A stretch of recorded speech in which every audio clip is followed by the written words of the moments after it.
मैं तो दिल्ली इतने सालों से रह रहा हूँ, बहुत लोग मुझसे पूछते हैं कि यार ज़्यादातर बिहारी आईएएस आईपीएस क्यों बनते हैं। तो मैं बताता हूँ कि देखो, बाकियों में जितना दिमाग है ना उतना हमारा खराब रहता है। तो हमारा तो मामला अद्भुत है।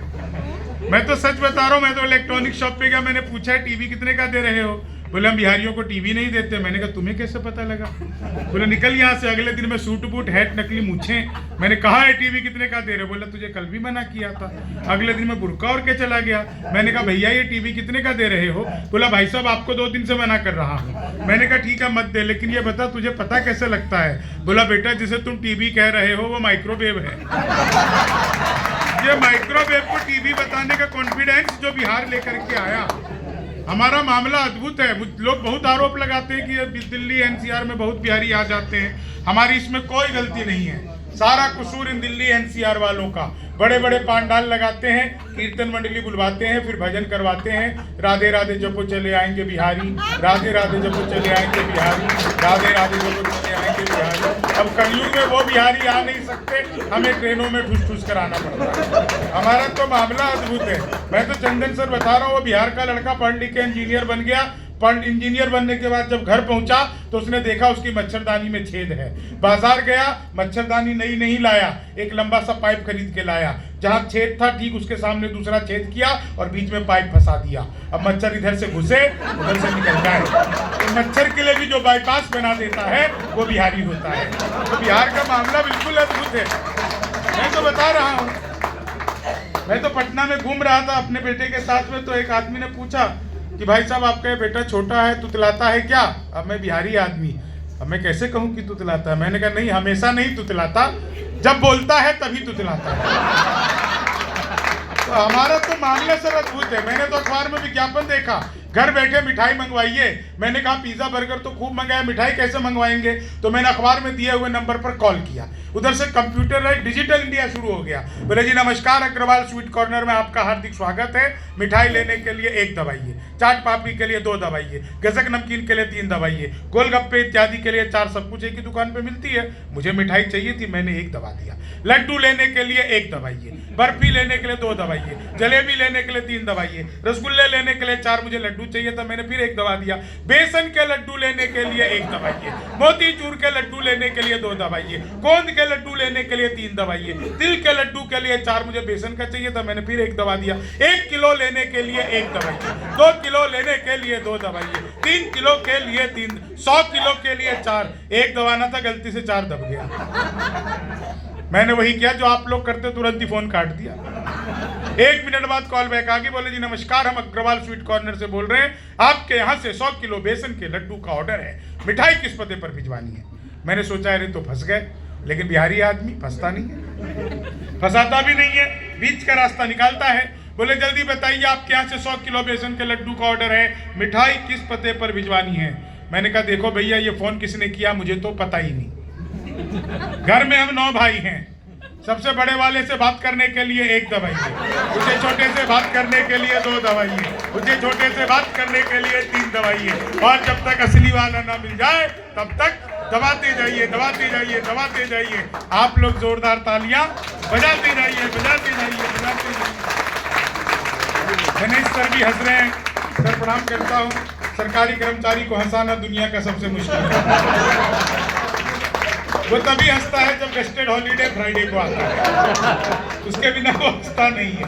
लेकिन आप फिर भी हंस रहे हैं। मैं तो सच बता रहा हूँ, बहुत सारे लोग, मैं पीछे गए इधर लोग सर सेल्फी लेना, मेरे साथ सब सेल्फी लेना चाहते हैं, उनकी अच्छी आती है।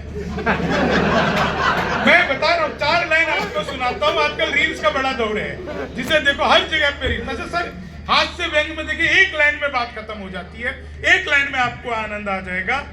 एक दिन पत्नी बोली आज खाना मैं बनाऊंगी। मैंने कहा धन्य हो गए, जो सबसे अच्छा आता है बना ले, मुंह बना कर आ। लेकिन सर उसने बनाई पनीर की सब्जी, मैंने उसमें पनीर ढूंढा, कहीं नहीं था। मैंने कहा ये तुमने कौन सा पनीर बनाया है। बोली खोया पनीर। मेरा एक आंसू गिरा, उसी में टपका। मैंने कहा ये रोया पनीर हो गया। तो मामला दुनिया आप अच्छा देखो, मैं तो देख रहा हूँ बहुत सारी महिलाएं यहाँ पर हैं, बहुत खुश हो रही है। एक निवेदन करूंगा, जितनी भी महिलाएं हंस रही हैं, सभी हंस रही हो, एक रिक्वेस्ट करूंगा, घर पर भी ऐसी रहा करो।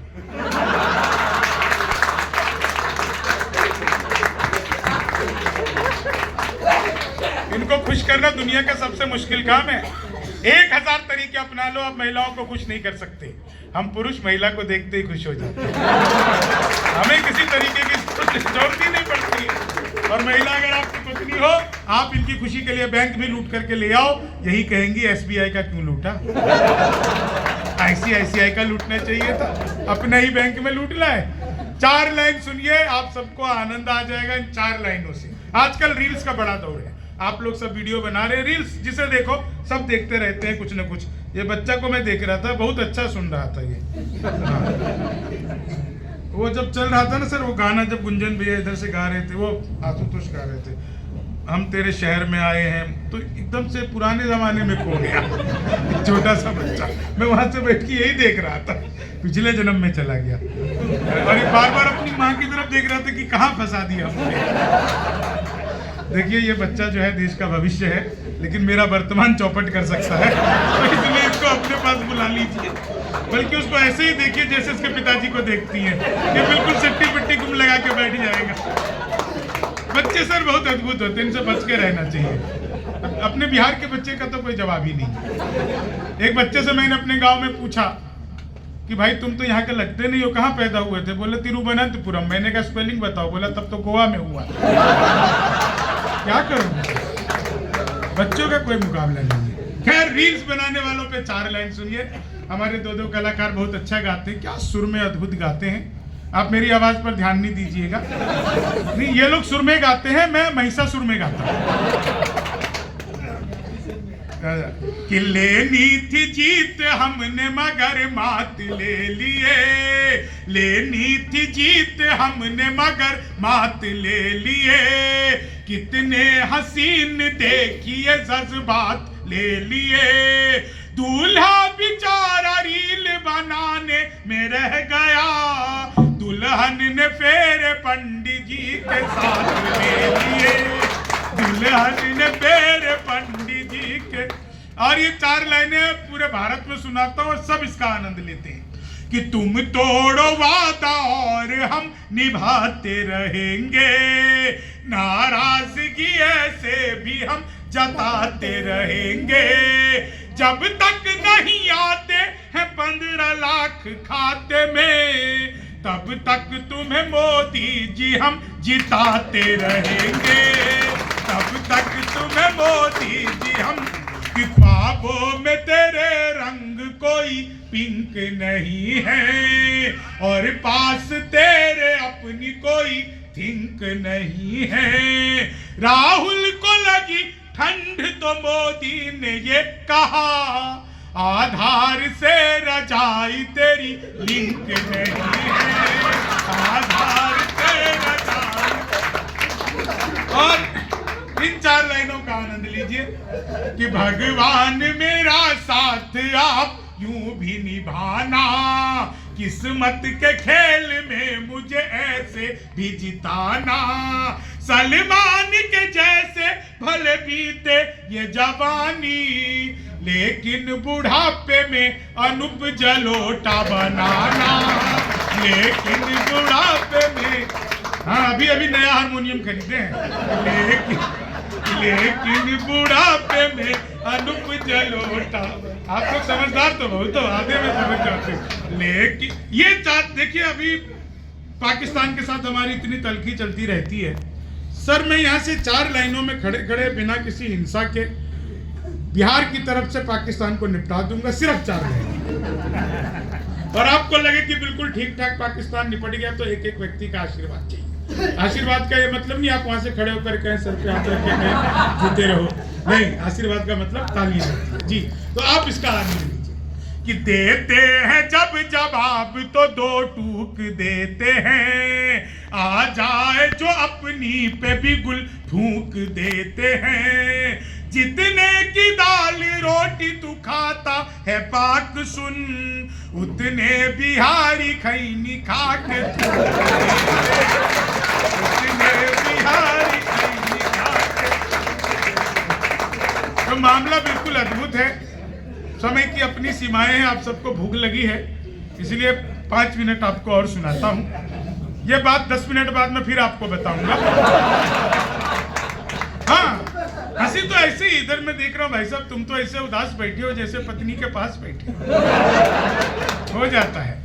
4 लाइन सुनिएगा सब। देखिए, आदमी की मानसिकता होती है कि बीबी की तो चुप्पी अच्छी लगती है मगर पड़ोसन गप्पी अच्छी लगती है, और रंग भेद का घोर विरोधी हूँ यारों, फिर भी गोरी चिट्टी अच्छी लगती है, और जिस बच्चे की मम्मी गोरी चिट्टी हो उस बच्चे की पप्पी अच्छी लगती है, और दुनिया भर की धूल फाँक कर आया हूँ अब आंगन की मिट्टी अच्छी लगती है। तो देखिए, हर चीज 4 लाइन सुनिए, आपको आनंद आ जाएगा इन 4 लाइनों में। बहुत अच्छा आप लोग सुन रहे हो, और खासकर जिस तरह से गुंजन भैया गा रहे थे, मुझे नहीं लग रहा था कि इसके बाद आप लोग रुक करके इतना अच्छा सुनेंगे, लेकिन क्या अद्भुत हमारे कलाकारों ने गाया। एक बार इनके लिए जोरदार तालियां बजाएं। और एक चीज में पता नहीं मुझे कहना चाहिए कि नहीं कहना चाहिए, लेकिन मैं बीच में ऐसे ही बोल देता हूँ। ये जो हमारी साहित्य संस्कृति फाउंडेशन है, बहुत मेहनत करके, बहुत श्रम करके, और विजय जी सब कुछ अपने निजी प्रयासों को इकट्ठा करके हम लोगों को जोड़ने का, बल्कि साल में पहले तो कई कार्यक्रम होते थे और कई सालों से कोरोना के कारण नहीं हुआ, तो हम लोगों को एक सूत्र में बांधे रखने का काम करते हैं। कल इनसे फोन पर बात हो रही थी तो मैंने पूछा इनसे कि भाई अपनी जेब से कब तक करते रहोगे, इसका कुछ ऐसा मेंबरशिप बनाओ, कुछ ऐसा चार्ज करो, छोटा मोटा ही हो, चाहे जिसके लिए जो अफोर्डेबल हो, जिसके लिए जो देय हो। तो आप लोगों से मैं बस इतना निवेदन करूंगा कि बहुत जल्दी ही हम इसकी एक सक्रिय सदस्यता चलाने वाले हैं, और इसमें जो कुछ भी आप दे सकते हैं उससे ज़्यादा दीजिएगा। और जरूरी है, बहुत जरूरी हो जाता है। 4 लाइन सुनिएगा आप। हाँ, ये थोड़ा प्रचार भी जरूरी होता है, मतलब हमें ना मिल रहा हो संस्था को तो मिले। हाँ, ये 4 लाइन सुनिए, आपको बहुत बहुत अच्छा लगेगा, बहुत मजा आ जाएगा। हंसी हमारे हर तरफ। सर, हमारे जो पिताजी थे वो बिल्कुल पिताजी वाले पिताजी थे। वो हमें अक्सर कहते थे कि देखो कुछ ऐसा काम करना जिससे हमारा नाम बड़ा हो, लोग कहें कि हम इसके पिताजी बहुत अच्छे आदमी थे। और सर हम सोचने लगे कि यार हमारे पिताजी तो कुछ ऐसा किए नहीं कि लोग कहें कि इसके पिताजी बहुत अच्छे आदमी थे। अब सर वो दिन भर दरवाजे पर बैठे, मैंने कभी भी उनको देखा ही नहीं चूक, जो भी गुजरता था उसको गरियाते थे। अब पिताजी अंतिम इच्छा जाहिर करके मर गए। अब साहब हम घर में 2 भाई हैं, दरवाजे पर लाठी लेके बैठे रहते हैं, जो भी गुजरता है पहले उसको गरियाते हैं, फिर दौड़ा के पीटते हैं। वो कहता है कि इनसे अच्छे तो इसके पिताजी थे, जो खाली गाली देते थे, ये तो मारता भी है। तो देखिए तरीके कैसे निकल जाते हैं। आप लोग के चेहरे पर जो हंसी है ना, यही ईश्वर का आशीर्वाद है। हाँ, यही आशीर्वाद बनाए रखिएगा। 4 लाइन सुनिएगा, आप लोग बहुत अच्छा सुन रहे हैं। कि चीनी को जमा करके फिर से, ये ट्रेडमार्क पंक्तियां हैं सर। हाँ, मतलब मैं जहाँ पे नहीं सुनाता हूँ तो मेरी आत्मा तृप्त नहीं होती है, और लोगों की भी नहीं होती है। कि चीनी को जमा, तो बहुत सारे लोग मोबाइल से मेरा वीडियो बना रहे हो। देखो, एक तो मेरा ना डिजिटल कैमरे से भी नेगेटिव आता है, ऊपर से आप लोग वीडियो बना रहे हो। कि चीनी को जमा करके फिर से गन्ना बना दूं। मैं तो देखिए अद्भुत कवियों क्लास में अध्यापक आए, बोले कौन बेवकूफ है, खड़ा हो जाए, तो मैं ही खड़ा हो गया। बोले तुम बेवकूफ हो, मैंने कहा नहीं सर, आप अकेले खड़े अच्छे नहीं हो। चीनी को, यहाँ पे हालांकि कई सर हैं, चीनी को जमा करके फिर से। मैं सच बता रहा हूँ, हिंदी के अध्यापक आए, बोले तमसो माँ ज्योतिर्गमय, इसका हिंदी में अनुवाद करो। मैंने किया, माँ तू सो जा, मैं ज्योति के पास जा। हिंदी वाले ने फिर पूछ लिया, बोले लड़की में बड़ी की मात्रा है कि छोटी की। मैंने कहा पहले लड़की दिखाओ। हिंदी वाले गए ही नहीं, बोले आमंत्रण और निमंत्रण में क्या फर्क है। मैंने कहा जो निमंत्रण नीम के पेड़ के नीचे से दिया जाता है उसे निमंत्रण कहते हैं, जो आम के पेड़ के नीचे से दिया जाता है उसे आमंत्रण कहते हैं। कि चीनी को जमा कर, बिल्कुल सच बता रहा हूँ, गणित वाले आ गए, बोले मैंने तुम्हारे पिताजी को 2000 रुपए 6% ब्याज पर 10 दिन के लिए दिए, तो 10 दिन बाद कितना लौटाएंगे। मैंने कहा वो नहीं लौटाएंगे। बोले क्यों, तुम्हारे पिताजी गणित नहीं जानते। मैंने कहा जी आप मेरे पिताजी को नहीं जानते, आज तक एक का नहीं लौटाया। कि चीनी को जमा वो गणित वाला गया ही नहीं, बोला दशमलव किसे कहते हैं। मैंने कहा जब लगातार 10वीं बार लव हो जाए। को जमा, वो गणित वाले ने फिर पूछ लिया, बोले x की वैल्यू बताओ। मैंने कहा जो हमें छोड़कर चली गई, हमारी नजरों में उसकी कोई वैल्यू नहीं है। को जमा। सर हिंदी के अध्यापक जो गए तो अंग्रेजी क्या आ गए फिर बाद में, बोले खूबसूरत लड़की को अंग्रेजी में क्या कहते हैं। मैंने कहा आई लव यू।